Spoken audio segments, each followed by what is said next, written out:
Hello, everybody, and welcome to another episode of United Talks podcast. And today it is Manchester United 2, Sunderland 1, and it was an impressive game to watch, especially in the first half. It was a game that was actually won in the first half, and Man United actually took control of things. The first 5 minutes or so was not really, we were not in control. It was a bit chaotic, and then eventually we got some control, and basically we started to score, and goals came from Mason Mount and then Benjamin Sesko, who has gotten his second goal in consecutive games. So basically, doing really well. Man United, basically, impressive, especially in the first half, to try to get that routine win that was necessary to actually extend basically what it looks like with regards to Rúben Amorim and his job and stuff. We'll look at so many things, so many facets of the game, especially because most of the action happened in the first half. But we can take cognizance of the fact that Man United, needed to win this game and actually won the game, and kind of put the doubters to some quiet, even though we could say that, oh yeah, it's Sunderland. But Sunderland are high flying. That's all they said. All the narrative that was pushed in the media with regards to this game was that Sunderland was a high flying team. Right. But yeah, Man United really had to routinely win the game. The game started with a lineup of Senne Lammens, who had an impressive performance, albeit I have some issues with the play, but what I could say is overall impressive performance. And then obviously the back three of Euro, De Ligt and Shaw, which seems to be the solid back three. And then you have Ahmad and Dalot playing as wing backs, and then you have Casemiro and Bruno Fernandes playing in mid, and then you also have Mbeumo and Mount, and then as the 2 10s, and then obviously Benjamin Sesko as a striker. We'll talk about the ratings. We'll bring in other players. I mean, the subs were Patrick Dogu, Matheus Cunha, Kobbie Mainoo, then Harry Maguire and Manuel Ugarte coming in later, pretty much having nothing to do in the game. We'll do their ratings and all of that. But yeah, the rest of the bench was Altabander, Aiden Heaven, Diego Leon, and Joshua Zirkzee. And I wish Joshua Zirkzee also got a chance to play, but obviously I believe his time will come. But you're looking at the momentum and everything. Most of the momentum that Man United have for long spells was just in the first half. Second half, things kind of died out, and they just wanted to kind of finish the game and just end it, not to kind of complicate or overcomplicate things, and then secure the clean sheet, which is what Senne Lammens actually needed for confidence. And yeah, pretty much routine win overall, basically. And that's why it was a game of two halves, but overall the ball possession was 51% to 49. Expected goals was 1.88, and we scored 2 to 0.71 for Sunderland. And then we had a total of 15 shots, 6 on target, 2 big chances, while Sunderland had 8 shots, 3 on target, 2 big chances. We missed 1 big chance, they missed 2 big chances. We had a total of 350 accurate passes to 332 accurate passes for Sunderland. So they beat us with pass accuracy, basically. Yeah, fouls 10, Sunderland 12. So it was pretty much not really an aggressive game, but was an okay game, basically, when you look at the grand scheme of things. Pretty impressed with some players in the team, like Ahmad. I mean, that he showed that we actually really missed him against Brentford in the way we attacked, in the way we approached the game, the way we kind of pushed through the game and all of that. Ahmad was instrumental. We had a total of 15 shots, like I said, 7 on target, 7 off target, 6 on target. We had 2 block shots. 1 hit the woodwork, which was the Bruno shot that was deflected to the woodwork. And then obviously 11 shots we had inside the box, which is pretty impressive compared to a total of 15 shots that we had. For shots outside the box, so fewer shots, fewer longer shots, but more shots within. And for XG, for those who are interested, I talked about expected goals for Man United XG, which is like 1.88 to Sunderland 0.71, and then we had XG open play 1.17 to Sunderland's 0.47, then XG set play 0.70 to Sunderland 0.24, and then non-penalty XG 1.88 to 0.71, and then XG on target 2.07, so we should have scored at least one more goal to Sunderland 0.94. Now, just to give you a bit of an explanation to XG for those who don't know, expected goals, or XG, is the measurement of the quality of shot. A team's XG number for a match is an indication of how many goals they could have been expected to score given the chances they created.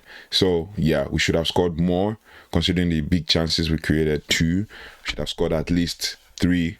I mean, if we created 2 big chances, we missed 1, so we should have scored at least 3 or 4 goals in this game. Like I said, it's a game of 2 halves. In the first half, it was pretty much the same, somewhere around 52% to 48% ball possession, with a total of 9 shots in the first half and 5 on target to 2 big chances coming in the first half. And then in the second half, we pretty much didn't have anything. Everything kind of petered out. We had 0.56 expected goals, 6 shots, 1 on target, and it was pretty much 1 big chance. I mean, no big chance, and no big chance missed whatsoever. We had lower passes in the game and everything. I wish that Mateusz Cunha would pass his ball when he gets a chance. I'm not trying to shoot all those weak shots that he does, but overall it seemed like the whole team played impressively well. I was so impressed with the team, albeit it is Sunderland, but then you have to deal with what comes right in front of you to create some kind of momentum ahead of the game against Liverpool. So, which now takes us to player ratings. But before that, the goals. The first goal came from Mount, and it came from a string of plays and passing that led to Bryan Mbeumo getting the pass from Ahmad, who now crossed the ball, and then Mount just controls it with his left foot and then just passes it into the bottom right of the box. And it was good that Mbeumo got an assist. And then obviously while we're playing again, and as well a long throw from Dalot, a really long throw from Dalot, which hit we put the Sunderland in 6s and 7s, Sunderland team in 6s and 7s, and basically he hit their head, and then I think one of the defenders, I think is the defender who plays, let me see, Mukiele. It was Mukiele that he hit Mukiele's head, and then just fell to the feet of Sesko, who just taps it to the bottom left of the net, which led to his second goal for Manchester United, his first goal at Old Trafford, and his because his first goal came away, and now his first goal at Old Trafford. Long may he continue. He's going to go on international break with good form, and we're going to be watching out for the games that he plays and the teams. We're going to be trying to follow it and give our talks and our thoughts on that. And then obviously the game just kind of went out that way, because obviously Mateusz Cunha, Benjamin Sesko playing really well, bringing others into the play, defending really well, heading out all their long throws and crosses, which seems to me that long throws seem to be the order of the day for teams in the Premier League. Another thing again that I'll say with regards to stats is that this is Manchester United's 3rd consecutive win at Old Trafford in this Premier League season, and the way things stand, it looks like we have a win, a loss, a win, a loss. A loss, a win, loss, win. So in the last 5 games, 2 losses, 3 wins. In the last 7 Premier League games, we have 3 wins, 3 losses, and 1 draw. So it means we're pretty much doing the right things to ensure that we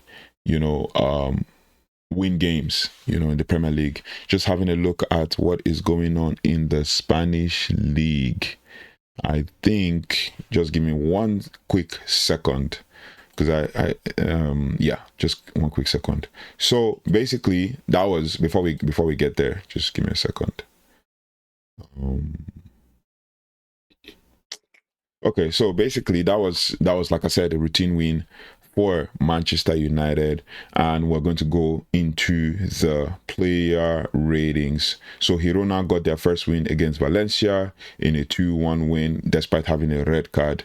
Girona bottom of the table in Spanish La Liga, but that's by the way.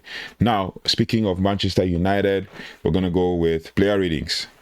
Top performer in this team was Senne Lammens. Saves and all that. Fans will give him man of the match, but my man of the match is different. We'll get to him. But Senne Lammens was fans player of the match. So I'm going to say fans player of the match was Senne Lammens. Played the whole 90 minutes. He had 3 saves, and then obviously accurate passes 18 of 44. So which is where I have an issue, which I could say, well, he will improve. We need to improve. Maybe this is the first Premier League, because it's the first Premier League game. It's one of those games where you have to just kind of like, you know what, deal with the pressure, and then you've played for Man United. So now it's time to kick on from here. Rúben Amorim, albeit, said at the beginning of the game that obviously Senne Lammens coming in was more of a rotation situation, but I think it's just basically to just kind of try new things and see how things pan out ahead of the Liverpool game. Also, accurate long balls, 12 of 38. So that's where another issue comes in for Man United in Senne Lammens' situation. Accurate long balls, he had 12 accurate long balls of 38. So it felt like at some point he was trying too much and hitting the balls too long, but it is what it is. It's going to improve with time. He's 23 years old. He has a lot to go. It's a long-term sign and all that. He acted as sweeper once. His high claim was 2. Diving save 1, which was the first one in the shot that was in the first half, that was shot out from outside the box. Saves inside the box was 2. And they didn't have any punches because he didn't need to. He had to claim. He was more high claims. 2 throws, 11 recoveries, and he had 52 touches in the game. Aerial duels 1 of 1. That was one of the high claims he had and all that. And one thing I noticed with Man United fans, because they're looking for a goalkeeper who would not punch the ball but instead claim the ball. And obviously he proved it. He saved one with his foot as well. So I mean, it was one where it was straight on to him and he had to save with his foot. Meanwhile, all the other keepers would probably kind of want to dive down like Andrew Nana and co. But yeah, I spend a lot of time talking about Senne Lammens, but impressive performance from Senne Lammens.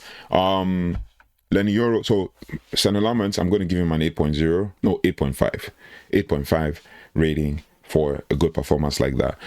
Lenny Euro, he played 85 minutes. Impressive performance as well. Good defensive solidity for a 19-year-old. A few missed passes here and there, but was pretty good overall. Basically, looking at his stats, he had 1 shot that was blocked. He played 85 minutes, like I said earlier. A total of 1 shot, and that he had 7 defensive contributions, 1 block shot, 3 touches in the opposition box, passes in final third, 4 accurate long balls, 0% because he tried 3 and never got all those 3s. 3 long balls, dispossessed ones, which was one of the issues I had a couple times. But 2 tackles, 3 clearances, 2 interceptions, 3 recoveries, and that's pretty much what it is. I know I talked about touches, 64 touches in the ball. Ground duels 1, 2 of 3, 67%. Aerial duels 1 of 100%, which takes me over to Matthijs de Ligt. Another steady performance for me. So Lenny Euro gets a 7.0 performance. Matthijs de Ligt gets a 7.5 performance. Steady performance, solid. When he was moved from centre back to right centre back due to the subs in the second half, it showed that basically Man United, we lost a bit of something in that centre back position, but obviously he was still steady. 26-year-old centre back from Netherlands, very aggressive. 90 minutes played, did what was needed as a centre back. 38 of 44 accurate passes, which is 86%. He got 9 defensive contributions, 56 touches, touches on position box. He had 1 passing in final third. He had 4. Accurate long balls, 0 of 2, which everybody knows we have to improve on. Tackles, two tackles in the game, 6 clearances, 2 headed clearances, 1 interception, 1 recovery, 2 of 2 ground duels won, 3 of 5 aerial duels won, which is 100% and 60% respectively. So he never committed any foul, wasn't fouled at all, and he was impressive. Next person on my list, Matthias de Ligt gets a 7.5. This next one gets a 7.0. Another good performance from the 30-year-old English international Luke Shaw. England international Luke Shaw. Basically played the whole 90 minutes.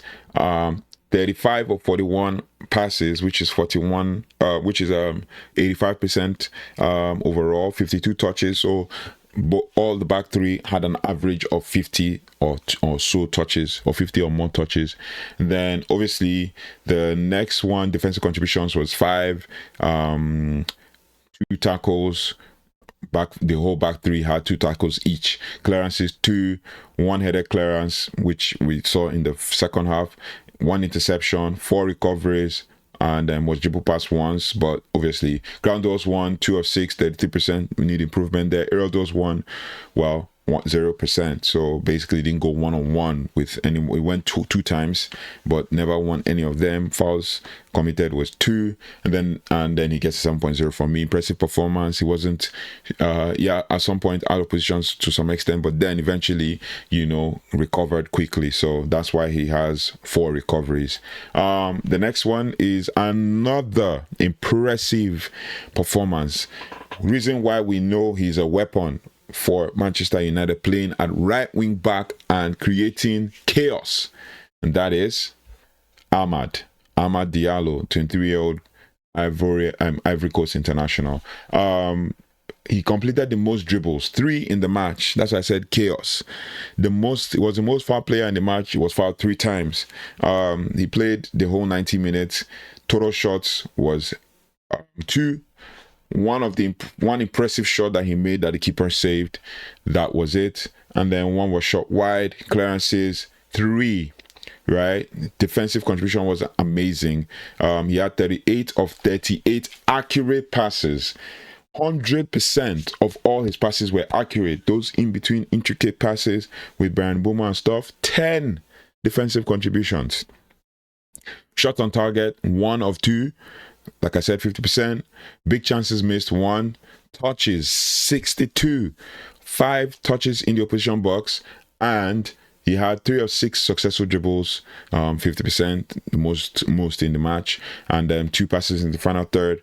And basically tackles 2, clearances 2, headed clearance 1, 6 recoveries, and was dribble passed twice, but was fouled 3 times as well. Ground duels won 8 of 14. Went into 14 ground duels and won 8 of them. That's an impressive 57%. That is superb from Amad. And the next one we have, so Amad gets an 8.0 from me. The next one we get is a 7.5 performance from Casemiro. Very steady, barring the yellow card, just steady, keeping things ticking, moving things around, doing those 1-2 quick passing and quick touches, just to keep the team going. And he showed what we missed in the 33-year-old and all of that. Then had 1 shot that was blazed over the bar. Played 85 minutes, and then obviously 47 of 58 passes made, accurate passes, which is kind of like 81%. Apart from that, his defensive contributions was 12. He had 1 shot only, 67 touches in total, 1 touch in the opposition box.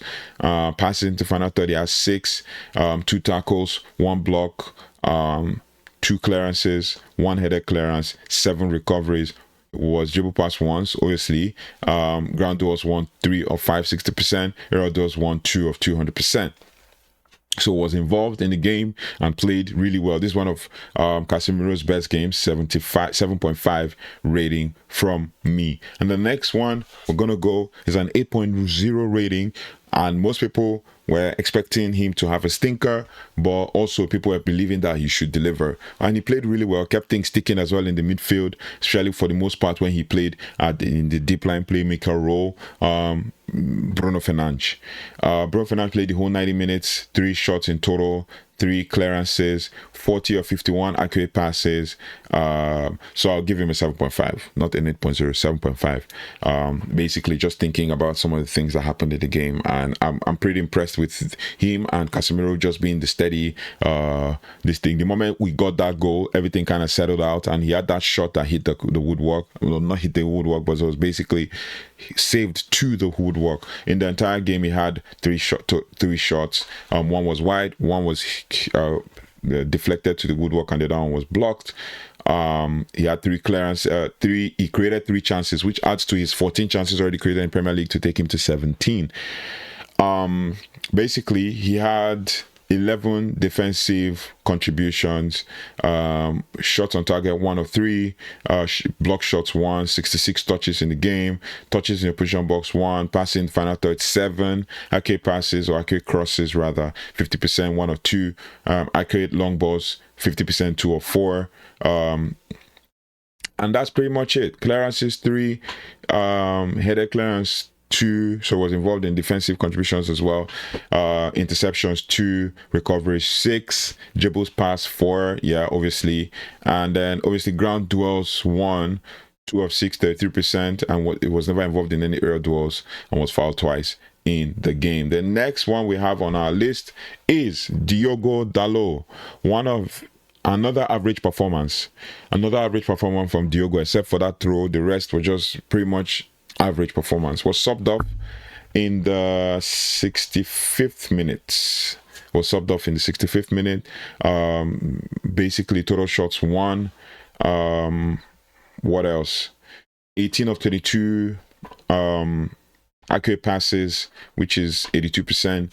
But then he had 4 defensive contributions, 42 touches in total, 3 touches in the position box, 4 passes into the final third.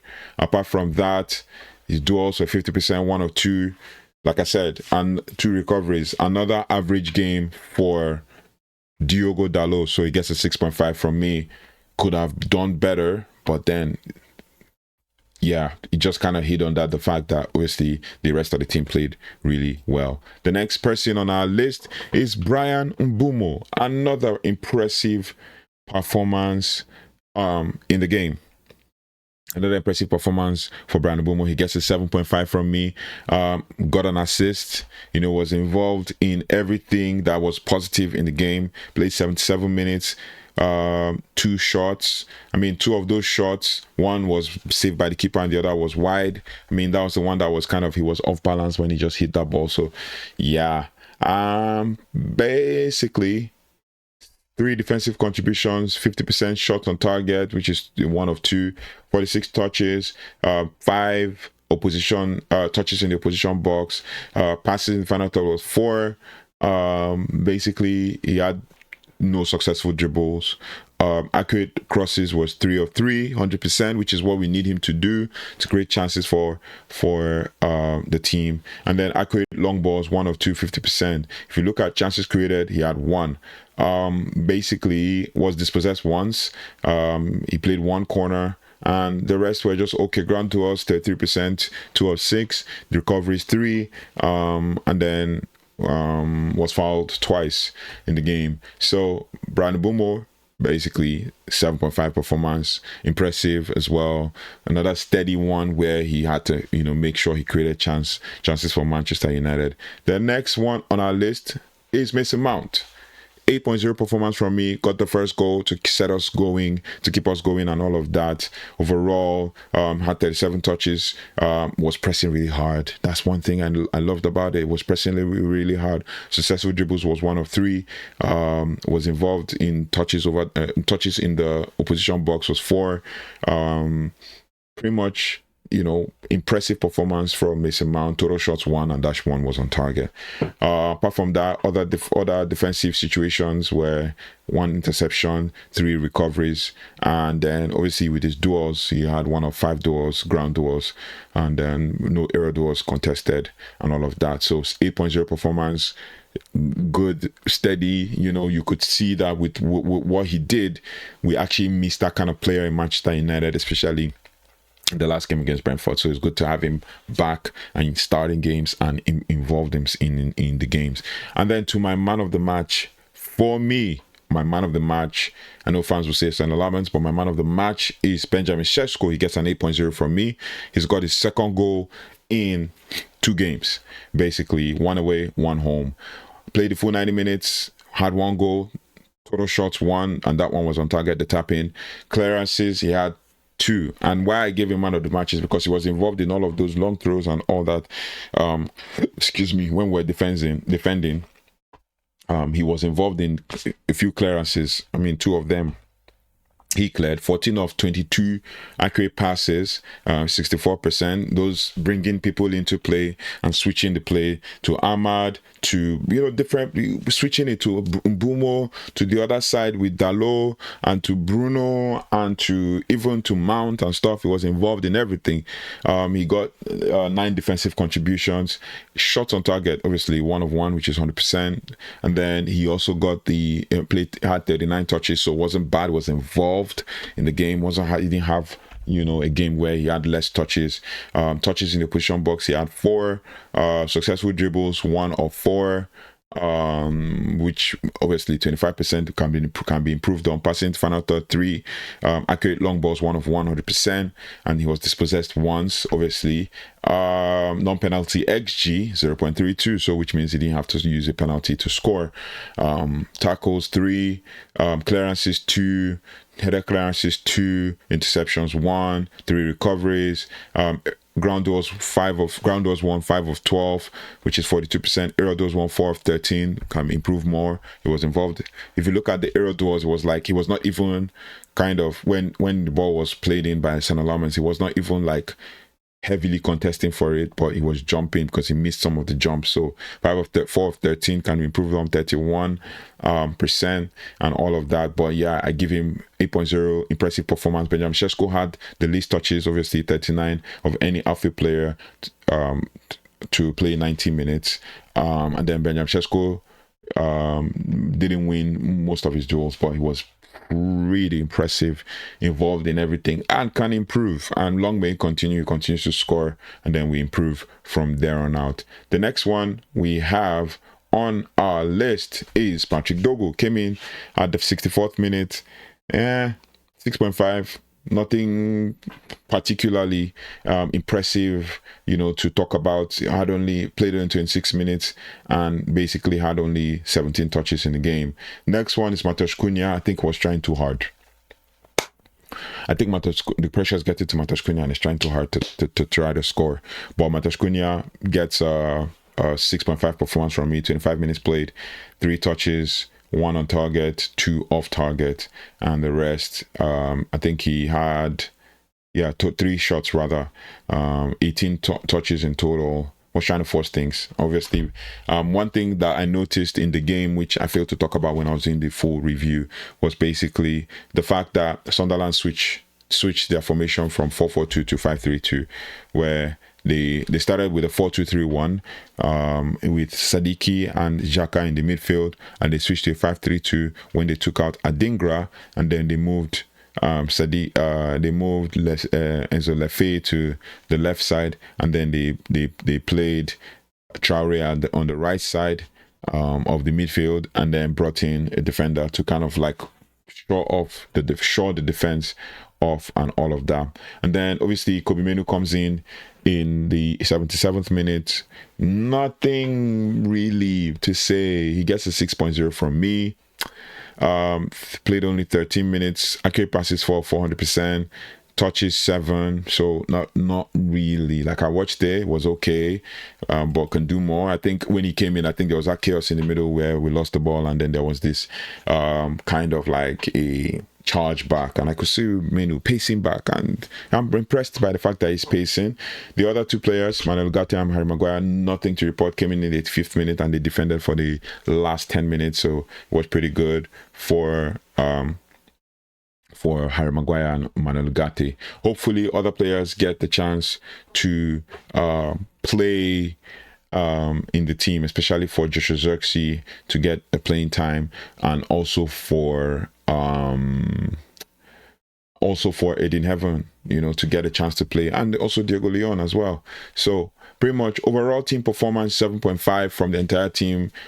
Steady, superb, okay performance from the team. Steady, superb, and amazing performance. I would say not okay, just amazing performance. 7.5 overall, looking at all the ratings and all of that.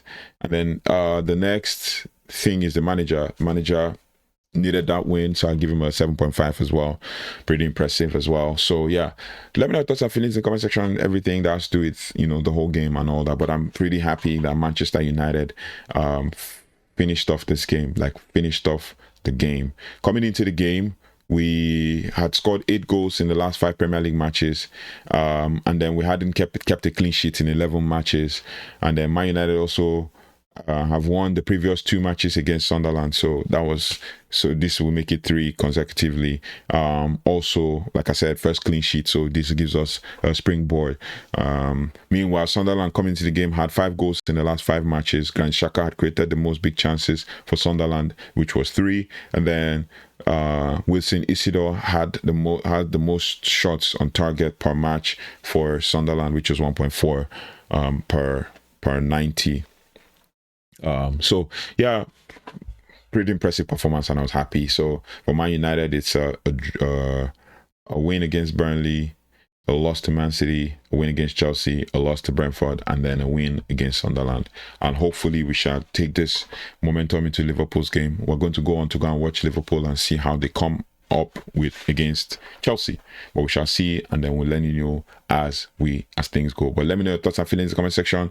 The next video you might probably see will be the Man United news live, and then after that we'll talk about the things we learned, what we learned. I think that'll be by tomorrow, the things we learned from the game. But yeah, let me know your thoughts and feelings in the comment section, and I'll see you on the next one. Take care, goodbye, and God bless.